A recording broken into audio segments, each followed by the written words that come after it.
Lakini sina akipepu wewe. Si mimi nakupenda hiyo siku sikutoroka.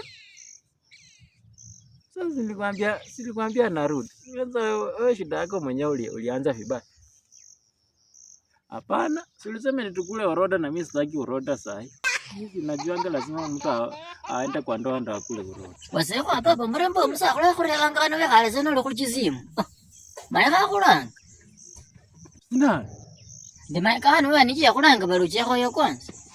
Zwa na kendo cha kulusimu wewe so sila kwanza na mara shikuli kwanza ni ya kola kwanza kendo cha kulusimu maimba likenyari ndo musalo maika chene ndo mkhana wewe mwana sindwasa na maika kama makosa kuna mali ndime kubola balumonge ko mukati okoyo kila sana ndo mrembo kholo chene ndo mrembo sina mama yaka kuyeto so timunga ko mkhana na azili kusoka kwa mukati muna ina ka kwelewa baliza kama yata namo akanzo lo kuyima mama nanyolo mrembo wase mumlo sasimbi milanga sabantu mwana ndero kundikenga konjerera munju wase mwana ndero kundikanya kumikila munju